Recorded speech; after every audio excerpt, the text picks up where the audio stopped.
Hi, my name is Christian and welcome to the very first episode of Middle of the Road. You see, the way I see it, life is just a big road we're all traveling down, some faster than others. You're past the road you've already traveled, your future the part of the road you have yet to go down, and right now, this very second, you're standing in the middle of the road. That's where the name for the show comes from. With this show, I want to find smaller, less well-known creators and walk down the road with them. I want to hear about not only where they are now in their creative internet careers, but I want to know where they've been, what drove them to go where they are now, but also where they see their road taking them in the future. Now, I do want to say right off the bat, I encourage my guests to come on and express themselves however they see fit. This may include talking about difficult subjects that they've been through or the occasional swear word, so I want to say that this podcast may not exactly be child-friendly. So for the very first podcast, I'm very excited to say I'm talking with Tyler Esposito from the iRetroGamer YouTube channel. Hi, you're watching iRetroGamer. I'm Tyler. And welcome back to another episode of The Power Team. I mean, when I first saw it on the Replay Games Facebook page, I just remember thinking, it's beautiful, man.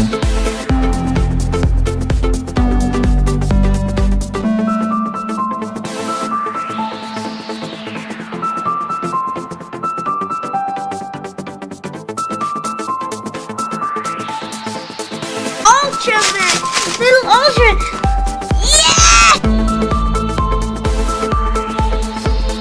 Every kid wanted to have their birthday at good old Mickey D's.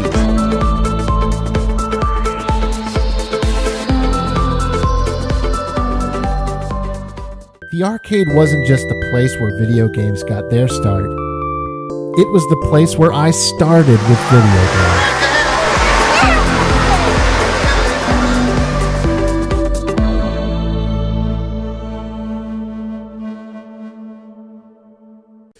We talk about how prevalent nostalgia culture is in today's media and his creative process when it comes to his My Retro Life videos and even his connection with Marvel. Yeah, that Marvel. Here it is, my conversation with iRetroGamer. So first off, Tyler, I just want to say thank you again. I know I've said it a lot of times before, but thank you for being my first guest on the podcast. I'm really excited to have you on here. Oh, no problem, man. It's a pleasure. I'm glad to be on here myself. I think it's actually funny because for the most part, most of the guests I'm going to have on the YouTube channel, the part that we know more about them is the middle of the road, and usually the stuff that we don't know is their past growing up. But I feel with your channel specifically, that's actually kind of turned on its head. We know more about your past and your childhood and growing up because of your series that you have on YouTube. So I think that's really interesting. By the way, I love that the My Retro Life series is one of my favorite things on YouTube now. I just absolutely love it. But we'll get to that chronologically, if you would. I want to hear about your childhood, man. Growing up, like, were you born and raised in Houston? I was born in Long Island, New York, and okay. I was raised in Houston. Though I was just like a 1 year old when my family moved to Houston because my mom met my dad in New York.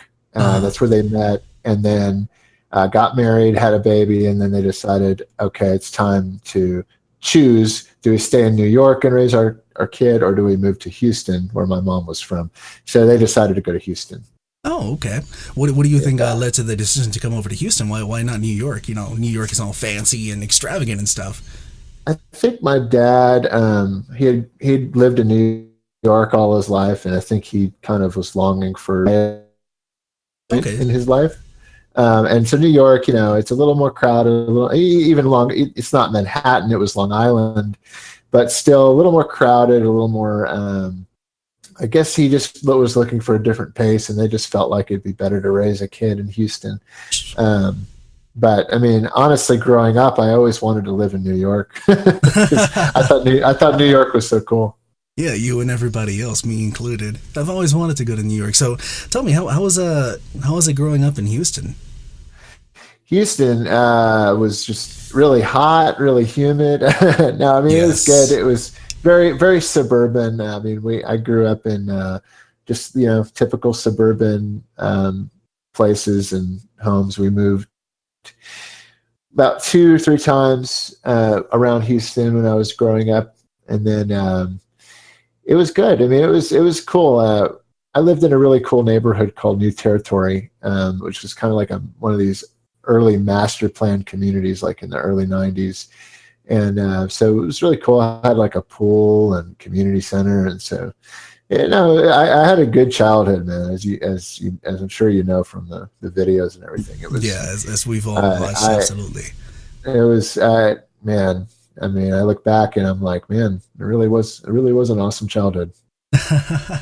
Yeah, it sure was. So, I'm sure your dad was a big part of your life. Your dad introduced you to all this pop culture stuff, movies and video games specifically. I'm a little curious about your dad. Can you tell me a little bit about what got him into the whole video games and pop culture and magazines and all that good stuff? Yeah. My dad's dad, my grandfather, Mike, he was a comic book artist for Marvel back in the day. He was an inker. He did Spider-Man, and for DC he did Wonder Woman, and you name it. Back in the Silver Age of comics, he pretty much tackled most of them. And at one point or another, his way into the '90s, he was doing Archie and stuff like that. So that was where my dad and originally my grandfather wanted to be a Disney artist. That was his dream, and so he kind of settled for Marvel when in the '60s, living in New York. Marvel wasn't, it was a comic book thing. It wasn't really highly respected back then. When the artists and Stan Lee, when they were first making them, they really weren't. It wasn't held to the esteem that they are today. Sure. So my grandfather would always put these dreams in my dad's head of like being a Disney artist. Like that was the top for him, was to be a Disney artist. It's so funny how Disney owns Marvel now. But yeah, so my dad became a huge film buff and lover of art and movies through my grandfather. And the same thing happened with me. Yeah, of course. Wow. And so my dad, to answer your question, yeah, he was a filmmaker in the '80s. He was an indie filmmaker, and he was trying to make it. He actually moved to Hollywood for a while, like in the early '80s. And just Hollywood is a really crazy beast, man. It's like it's a really hard thing to make it out there. And so he had a run at it, and he didn't quite make it as a filmmaker the way he wanted to. And so by the time he met my mom and I was born, it was like he just kind of came to a crossroads and was like, okay, I'm going to kind of settle in for the family life. Mm-hmm. And then we started making the My Retro Life series before we knew it. Yeah, that actually explains a lot, because all the home footage that you have, it's like shot by a professional. Now I know it was shot by a professional. Your dad knew his way around a camera. He did. And I think for our home movies, and after, having a family and starting a family, I think he took, initiative with this camcorder and was like, okay, I can't necessarily make films in Hollywood and whatnot, and I have to work a day job and raise a family, but I'm going to still, put some style into these home movies, and he loved it. He loved making home movies because it was an extension of his love for filmmaking. So that's why he recorded so much too, because he just, every chance he got, he wanted to record. So just out of curiosity, how can you estimate how many hours of home footage you have to play with? I mean, because you've been working on the My Retro Life series for, you said, what, like 3 years now? Yeah, I think it's been like 3 years. And there's probably a good 12 or 13 more episodes left. Unfortunately, it will come to an end, and it's just because I've run out of footage. Sure. I haven't currently. I will though. But it's he filmed so much. I mean, if you're not including the game related stuff, I mean, you're talking 500 plus hours of, of home movie footage. Yeah. And luckily there's so much that he shot that I'm able to do a series like this where I'm taking just the video game kind of moments of us collecting the games back in the day and turning them into these little short stories and such. And yeah, at one point it will have to end, and people will have to. I know it's the most popular show on the channel, but hopefully people enjoy the other content too. Mm-hmm. So you said that it's going to come to an end soon, but that's because you're running out of video game related home footage. Would you ever consider just making a My Life instead of My Retro Lives, using the home footage that doesn't focus on the video game aspect of it? Because I'm sure at this point you've made a couple of friends that are interested in not only the video games but you as a person. That's cool, man. Thank you. No, it's that's definitely a thought. I could do it as like kind of a spin-off series. And I might need to gauge some interest in that before I do it, but that would be fun. There's a lot of moments and stuff that are just kind of cool little pop culture nuggets and little stories that I think people would dig. There was a time when he was working. He for a long time he worked at an electronics store as the kind of the marketing manager. And there was this time where they did a screening of RoboCop 3, and they screened RoboCop 3. It was a big publicity thing. They actually had a guy dressed as RoboCop in the store. Oh, how about that? And it's kind of a fun little story that I could tell. Stuff like that. There's a lot of stuff that he caught on video that would be fun to tell. So yeah, I'd have to gauge interest. And I'd also have to see and figure out, is there enough stories within the home movie footage worth telling? Sure. Which there might be. Yeah, I mean, there's I used footage from in the arcade video. I used the arcade episode of My Retro Life. I used a lot of footage from this one particular arcade called Fame City, and Fame City that there's more footage from Fame City, and I could actually do a whole episode about remembering Fame City. Sure. Rather than like this whole big like arcade episode. I could focus just on Fame City because he shot so much footage within Fame City. It wasn't all video game related, but it was, different kind of arcade little, games and just showcasing that place. And yeah, that could be a video in itself. So yeah, I'll have to definitely think about that. That's great. Is that a separate? Because I just saw one yesterday. I've been doing a little bit of my research and watching some of your videos. It was an arcade episode too, but this one was centered around Celebration Station. Are you're saying this is a different one? Well, so the one that's centered around Celebration Station, that one includes footage from other arcades, kind of in the build up. Was that the one? Did you watch the one titled 90s arcade gaming or something like that? I believe so, yes. Gaming in the 90s, yeah. Arcade gaming in the 90s. So yeah, that one uses clips, especially in the build up to the Celebration Station stuff. It uses clips from other arcades that my dad would film in. And of particular note, I used a lot of B-roll. I call it B-roll, but it's home movie from Fame City. And so, yeah, like I said, like Fame City, there's a whole story unto itself of like my memories and love for that place called Fame City. Yeah. So yeah, there's lots to. There would be a lot to. Yeah, I might do that. It would be fun to continue once the series ends, like the video game kind of side of things. Sure. To then kind of like continue telling stories in the same format. Yeah. Well, that's good. I think you should definitely at least try it out. At least make one video, because something that I think is really big right now is the allure of nostalgia.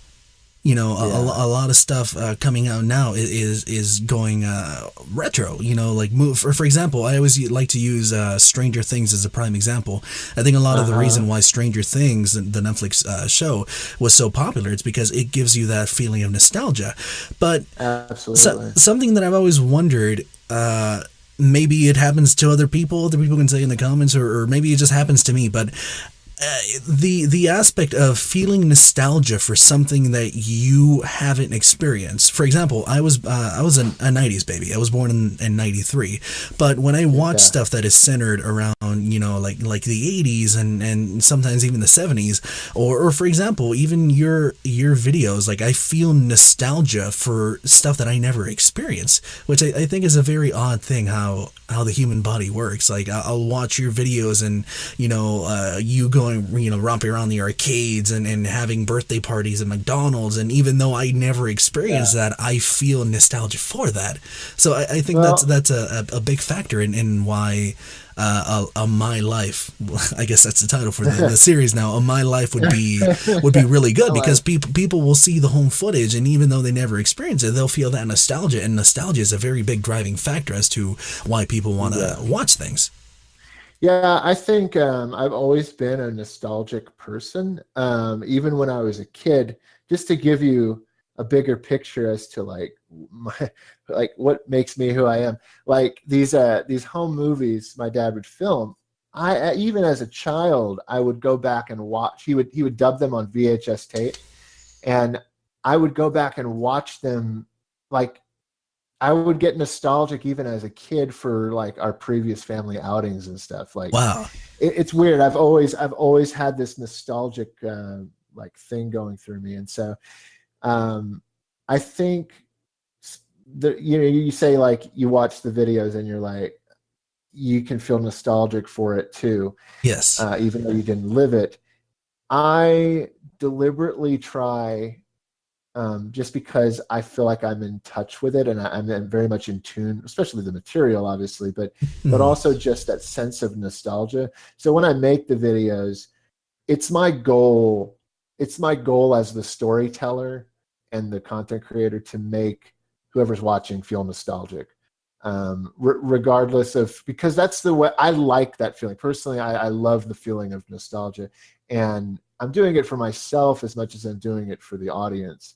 And so I definitely try to tap into nostalgia, even in my delivery of the scripted lines that I write to tell the story.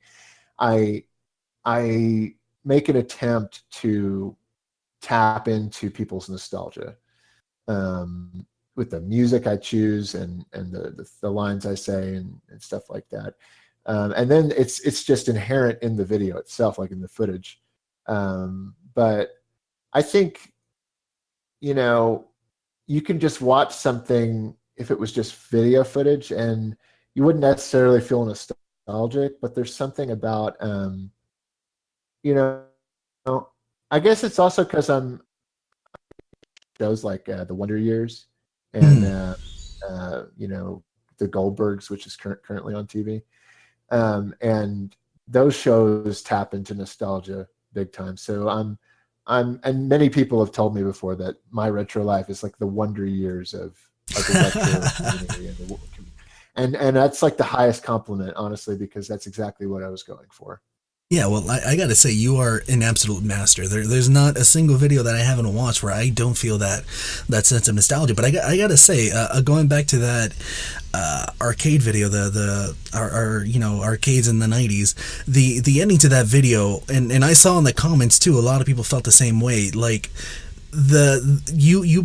you made that so perfect. The like you said, the music that you chose, the lines that you wrote, the delivery of the lines. Like I believe the line that got me, I had to kind of like stop for 5 minutes to just kind of recompose myself, was when you were talking about arcades and how sad it is that they're not as prominent as they used to be back in the days. You said that arcades not only are where video games started, but where you started with video games, and that was just like, oh my heart, why am I feeling like this? It was just crafted masterfully. It Thanks, was man. great. It was great. Absolutely. Well, hey, let's go back a little bit. Let's. Do you have any interesting stories about a little baby Tyler in elementary school? How was elementary school for you? Elementary school was a lot of fun. Like I remember, I tend to remember the good things about elementary school, which there were some bullies. I was bullied just a little tiny bit, not a whole lot. I think every kid experiences that at some point. Sure. There's always the schoolyard bully who's like the I literally at my school had your typical stereotypical like schoolyard bully, and big beefy was, dude. No, not exactly that bright. Yeah, no, exactly, and unfortunately he had a deformity too in his arm. Oh, I see. And I think that lent itself to maybe him having some issues with social and just Sure, trying to act out like you don't accept me, therefore I'm not gonna let you accept me. Exactly, but everybody feared him, and he later became pretty cool actually, and that's typical. I've noticed with bullies is that they usually later in life or even later in grade school become cool. But I mean, other than that, yeah, I mean, it was a very typical elementary school, grade school. I'm trying to think of any particular stories. There was once, going back to bullies. I mean, I'm making it sound like I was bullied a lot. But I honestly wasn't. There was a kid, and it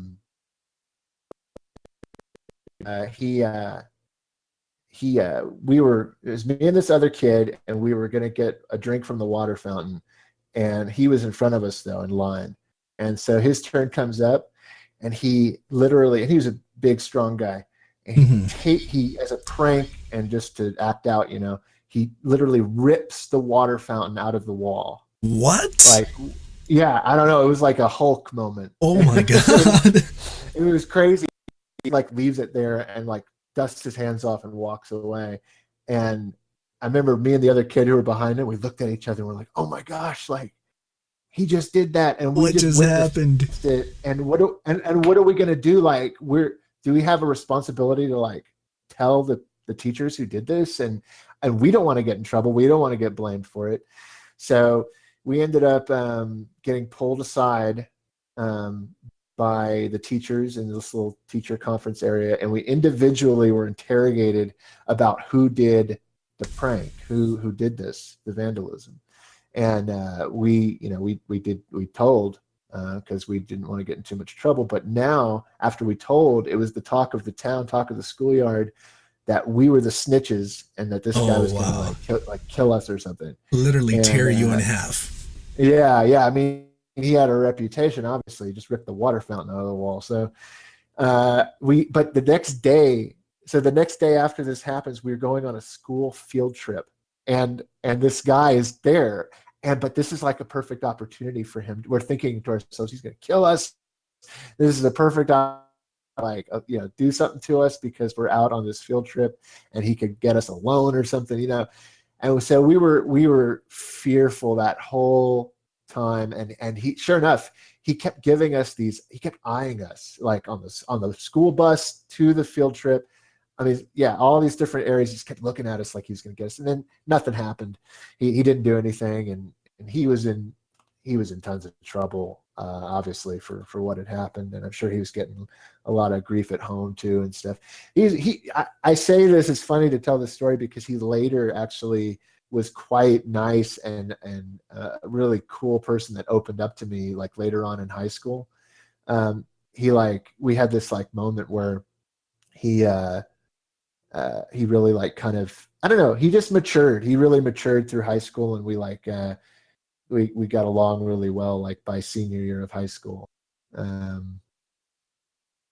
Apologize to you. He's like, I'm sorry for all the crud I put you through grade school. Wow. How about that? See, I kind of life's like that. Yeah, I kind of had sort of the same thing. I wouldn't say he was a bully.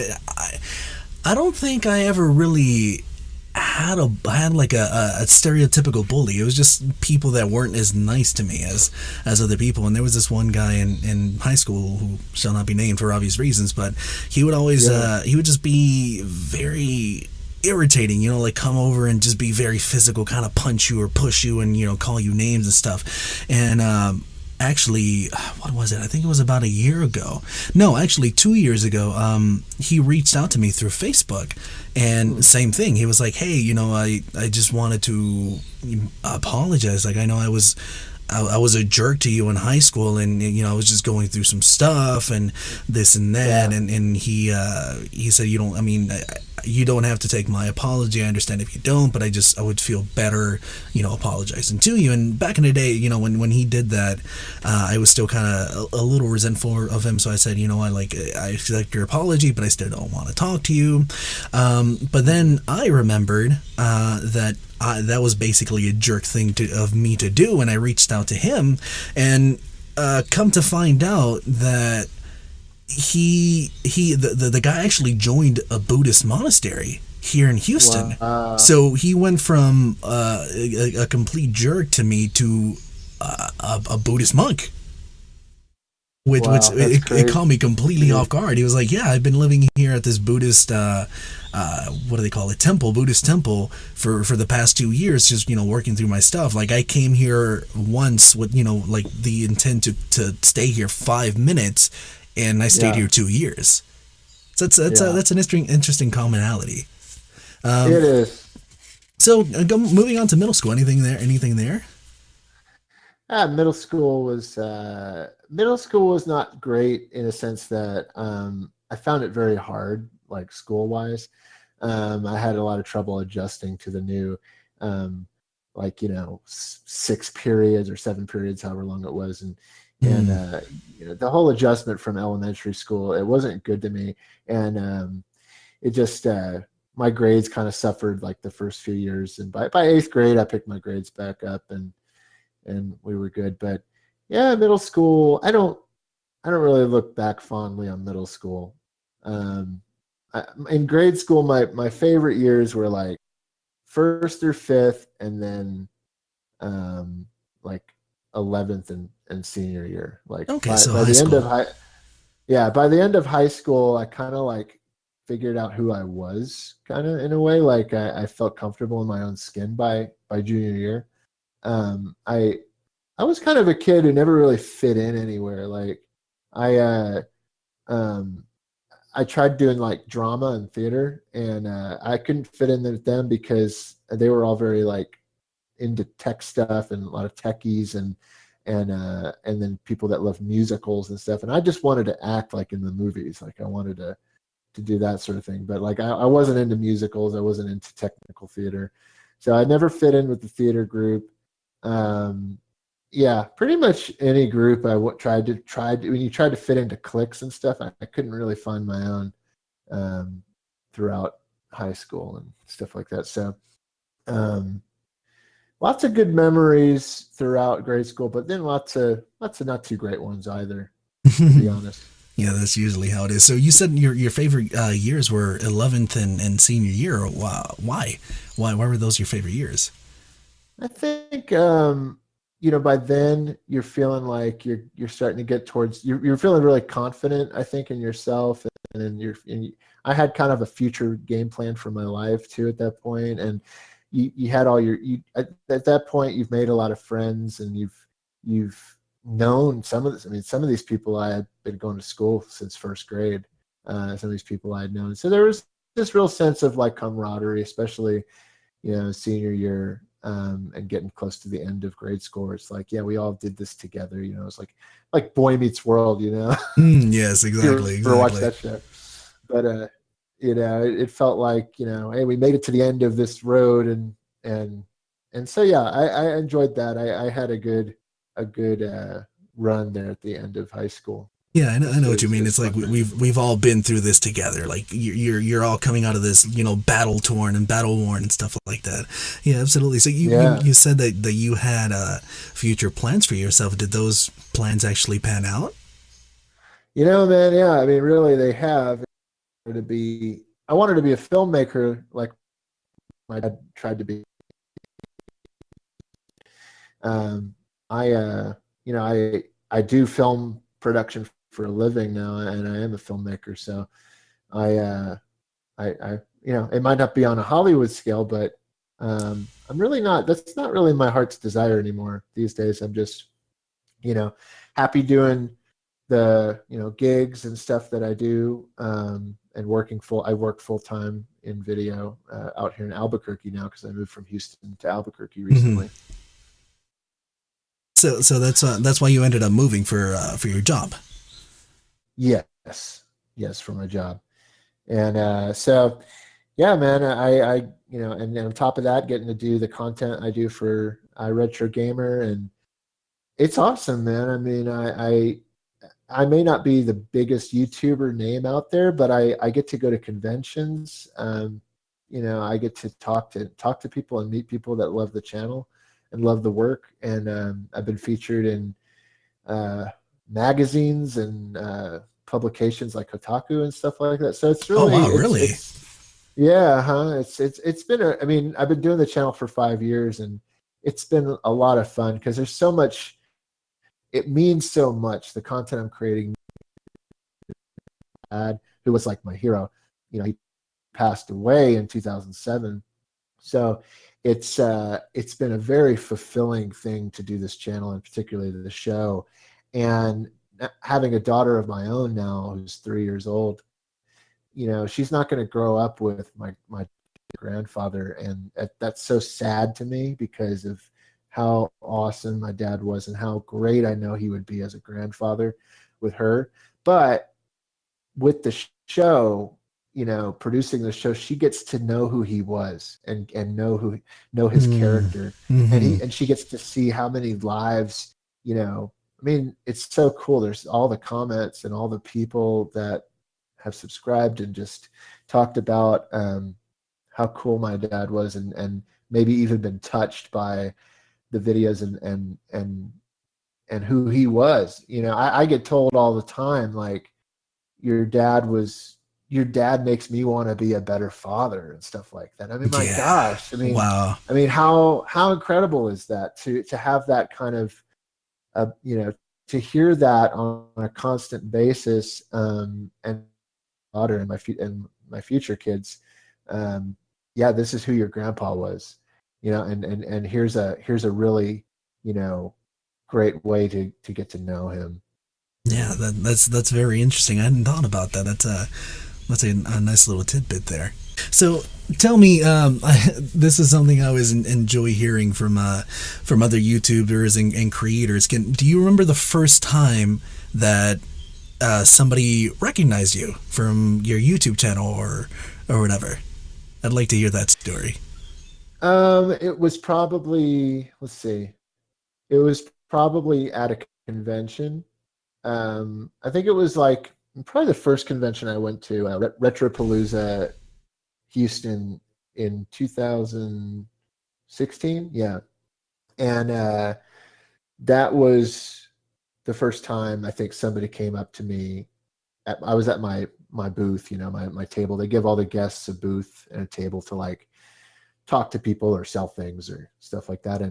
And I was one of at the time, I think it was 6,000 subscribers. Mm-hmm. And I didn't know if anybody would really be there and know the channel, because, at that point, the fans are kind of spread out, and you don't know if there's going to be that many in Houston. Mm-hmm. And a couple people, maybe, yeah, like a handful of people did come up to me though and recognized and said, "Hey, it's great to meet you, and thank you for the content and the videos." And so that was cool. That was a cool experience. And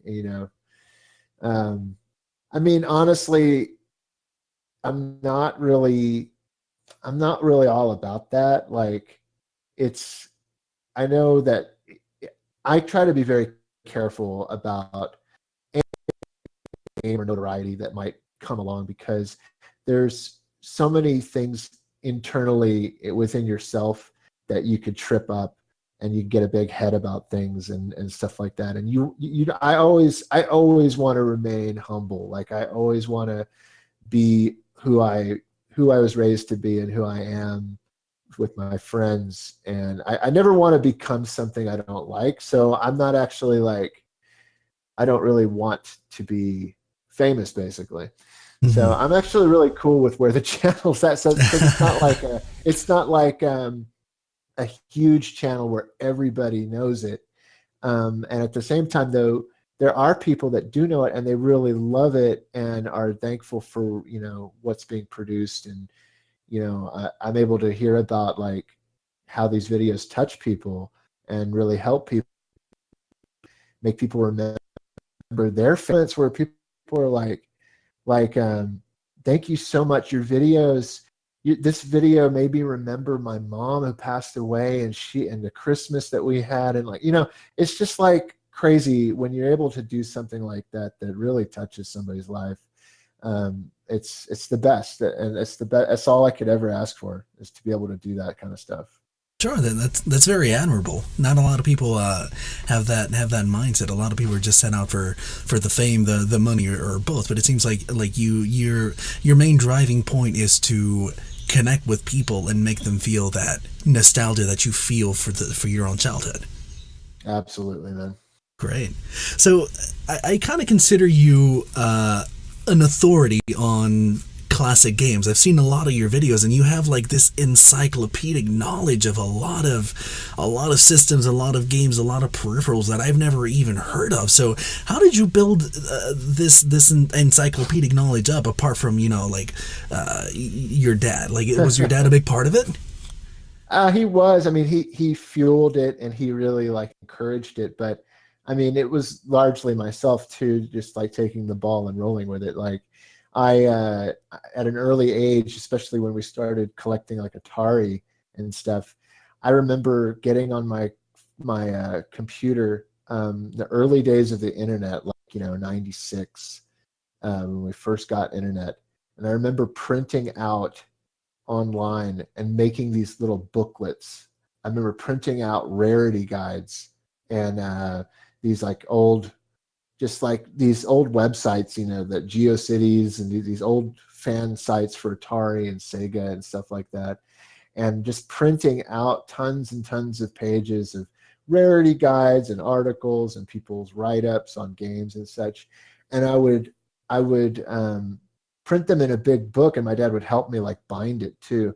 And I would just read that like as in my spare time, like before bed and whatnot. I would pour over pages upon pages of like game collecting and game discussion, like particularly older game stuff that had been continued. Like in 96, you had Nintendo 64 that was really kind of coming into its own. But I was like, I mean, I loved that, but I was reading stuff on Atari and 7800 and Sega Master System. And so yeah, I mean, I did a lot of self-educating through the internet. Yeah, that's a great resource. That's awesome. That's really cool to hear. It's kind of intimidating to me a little bit, like, because I've always considered myself knowledgeable about video games until I started looking into the actual retro scene. Guys like, like you, like George, who also appears on the channel, and you know about the stuff that I've never even heard of. And at that point, it's like, do I even want to get that far into the rabbit hole? And obviously, the answer is yes, because I freaking love video games. Yeah. That's very interesting. That's a very interesting thing. Going back George knows so much, man. He's there's funny. He's like the only person in my life that I ever met where I felt like we both knew almost an equal amount, if not maybe he knows more about like games and Sega, and particularly like older games and such. Like I never, and that's why we hit it off so well early on as friends, and then we started doing the channel together, and he became like a co-host, and because we just knew very early on that we kind of had something here, like this is great, like let's do more videos together, let's keep rolling with this. And that is one of the greatest disappointments, or I honestly, I look forward to the future, and I have a lot of things I want to do out here in Albuquerque, but like, man, George and I had chemistry, man, and he's a great dude. I'm really happy for like what he's been doing with his channel. Yeah, he seems like a great guy. Now that we're talking about other people, let's touch on your Power Team videos. I discovered those yesterday when I was watching your stuff, and those are they're a different type of video compared to like My Retro Life, but they're still a beast of their own. They're really fun to watch. The chemistry you have with the other guys and the topics that you guys talk about, they're actually kind of educational. I watched the one where you guys were talking about the 5-screw NES carts, and that just kind of blew me away. Not only are there rare games for the NES, but there are variants of it. Like it's just something I never would have considered. So where did you meet these guys? Well, there's George, obviously, and George I met probably back in 2015 at a swap meet. And we met at a swap meet here. Not here in Houston. I'm not here anymore. Back in Houston, and I'm only been in Albuquerque for now, so I keep thinking back in Houston. But we met at a swap meet through our mutual friend Kingsley, who is a big part of the Houston retro scene, or actually he lives in San Antonio now. But we met there, and then hit it off real quickly and became quick friends, fast friends. And then Jose, I met at my first Retropalooza stint. He was doing all the AV and video work for Retropalooza, and during the panels and stuff, he was the AV guy, and we hit it off real quickly. And I think it was, I think George and I was going to do the power team. I had the idea. It was like Seth, of course, it's his house that the power team takes place in, and I met him. How did I meet Seth? That's right. He owns a store. He actually owns a vacuum cleaning store. Oh, wow. Where he's a vacuum cleaner, a successful vacuum cleaner salesman in Houston, and he owns a store. And one of his coworkers bought something from me. I think I posted online. I was selling a game, like an old game, and that's how I initially met Seth. And then again, same kind of thing, like this vast knowledge of all these games and such. We ended up talking forever, and I think we just eventually kept talking and talking, became friends. And that's how I met those guys. Yeah, going back to Seth, I love that guy. I watched I think it was the going away live stream. Yeah. And you would just see him in the background, like he would be sitting there, and like all of a sudden he would remember, oh, I have this really cool game, and then he would start looking for it on the walls and walk over and grab it and just like kind of like show it to you, and it's like, oh, it's this amazing game. Like he has such a huge collection. So when you said he's a very successful what was a vacuum salesman, I believe it, to be able to afford that type of collection. Like it's very impressive. Yeah, and his house is huge too. I bet. He's a real successful dude and a great guy, and he he's so funny, man. Like I do miss that aspect, like of especially like the power team. I feel like we were, obviously I made this life decision to move for the best reasons. Sure. But I really do feel like we were kind of getting into a cool groove with the power team. Yeah. And I'm a little uncertain as to the future of the power team. There's been talks of maybe doing something like a Google Hangouts type of show where we record it via Google Hangouts and then we kind of edit it afterwards. So we'll see. I do want to experiment with that. I know that there's a lot of other ideas that have been coming into my head since moving. And I'm actually getting a studio space. I'm friends with, are you familiar with Media Glitch, Joel Valley? No. He's a great guy. He's a filmmaker out here, and we work together. And he actually has a studio space that he introduced me to the owner, and I'm getting a studio space here in Albuquerque where I can film iRetroGamer stuff, but like on a professional set. So it's cool. That's a really great opportunity that I'm now trying to think of ideas of, okay, what kind of content do I want to produce on this set? What is this new show, if it's going to be a new show or if it's just going to be me doing my normal iRetroGamer reviews on a set. I don't know. I have a lot to decide and think about for the future of the channel. But of course, there's going to be My Retro Life episodes coming as well. Yeah, you said for at least one more year, the last season, right? Which is about 12 to 13 episodes, if I remember correctly. Yeah, Well, that's exciting. Yeah, man, it's cool. I'm really excited about, the future of the channel, and we've got a lot of opportunities on where to take it, and I think the kind of the next the last season, quote unquote, of my retro life is really going to dive into some hardcore collecting and gaming. And so I think I've already covered a lot of the videos that maybe more than just hardcore gamers could really get into.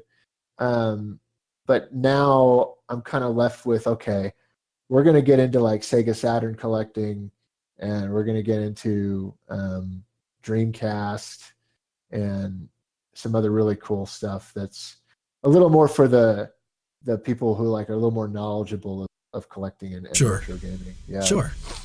Well, that's great. I really do hope you revisit the Power Team, because those are absolutely great videos, and you guys had unbelievable chemistry. It's very entertaining to watch. So thanks, going back to the videos, I kind of want to hear a little bit about your creative process. Like how does that work? Do you find like home footage and try to craft a story around that, or do you write your monologue and then go in there and try to find footage to match up with it? Like how does that work? So it is a process. It's become a process for sure, definitely over the years. But with my retro life, I have a vague idea because I've archived all the footage, and I know what's there, what stories I can tell. But when I sit down to do one, sometimes I have a big list of like the episodes I want to tackle and the stories I have to tell. And sometimes I'll sit down to do an episode, and before I start writing, I just watch the clips over and over again that are going to be for that episode. And sometimes I realize, wait, I might have had it written out on my outline, that maybe there'd be 2 episodes that pertain to one subject, because maybe they were 2 different like events and times in my life, like a couple of years apart. But then I'll sit down to write the episode, and I'm like, wait, what will serve this episode better? What will make this episode more impactful and just a better episode? And that's to sometimes combine what would have been 2 episodes into one. And so in particular, the Sega Master System collecting episode of my retro life, that one was originally planned to be 2 episodes, 2 separate episodes, one dealing with Christmas and one dealing with the big mother load of Master System games I got for my birthday that one year. So there were going to be 2 different episodes, but as I was making it, as I was looking over clips and starting to write it, I was like, no, this is going to be a much better episode if I just combine both of these events. And so it's a process of watching the clips, figuring out what's going to best serve the story I want to tell via, because it's more than just the story of my dad and I. I'm also trying to like leave behind a little bit of a message. You know what I mean? Like of what retro games meant to me. Mm-hmm. And so in order to tell a Master System story, the best way, I have to show all the pieces, so to speak, or at least use more to tell the story the best way. So yeah, it's kind of a long process, but it's a lot of fun for me. I look through the clips, I figure out, okay, I'm going to use this and I'm going to use that. And I think of like, okay, this will start the video. I'll use this kind of B-roll for the opening monologue. And then I'll find a good piece of home video footage that's like a nice big chunk that's, a long form, like a place where I could basically stop talking and just let my dad do the talking in the video. Mm-hmm. And let that play out for a while, and then just keep it's all about storytelling. It's all about like trying to figure out how best to tell the story. Sure. And there's then it comes the writing process. Once you've got all the clips down and you kind of figured the order you want them to be in, then I start writing the script to tie those clips together. And that's sometimes the hardest part. That's the hardest part of it, is the writing. There's been times where, in particular, the Sega Interventions episode at Epcot, I had written and recorded it. Like, I had written the script and recorded it, and I started editing. About halfway through editing, I realized this is not working. Like, I'm not doing this justice. I'm not doing this story justice. It's just not. It's. I think what I was doing was I was spending too much time like educating people about Sega and their battle with Nintendo in the script, and I realized as I'm doing, I was like, wait, what is? And so I tell myself this as a storyteller and as a filmmaker, as an editor. I'm like, what is going to best serve this story of Sega, of my family's trip to Epcot and Sega at Interventions? I'm spending way too much time talking about the console wars and it takes so long for me to get to the part where we go to Epcot. So I was like, I have to completely rewrite the script just because when I make videos, I consider the pacing. I take into effect the pacing and the tone. I treat it like a film. And so, yeah, that was an instance where I think I rewrote that script 3 times. Wow. Just to get it right, to make it feel right and to the point, and not bore people. And because you can very easily, if you're spending too much time talking about something that doesn't even pertain to the video, like, you could easily bore people. So there's a lot that goes into it, a lot of little, intricacies and stuff that I've learned over the years, because I've been making videos since I was 13. I mean, when I was 13, I was going out with friends in the backyard shooting horror movies with my camcorder. Well, there you have it, everyone. My conversation with Tyler from iRetroGamer. I hope you enjoyed listening to it as much as I enjoyed talking with him. This guy is absolutely underrated and is a hidden gem on YouTube. Let Tyler know what you thought of this podcast. You can find him on Twitter as @I_RetroGamer, on Facebook as iRetroGamer, and go ahead and do yourself a favor and go watch the rest of his videos on YouTube. You won't regret it, trust me. This podcast is available in a simplified video format through my YouTube channel, Almighty Taco 24, and in audio-only format through the podcasting app Podbean. I use that app myself every day, and it's actually kind of cool. You can even download the episodes straight to your phone to listen to in the car without using your data. And guys, if you would, please like and share the video if you watched on YouTube, and drop a review if you listen to this on Podbean. It really helps. Well, that's it, everyone. I'm Christian. You can find me as Almighty Taco 24 on the YouTubes and the Twitters. Let me know what you thought, and have a wonderful rest of your day.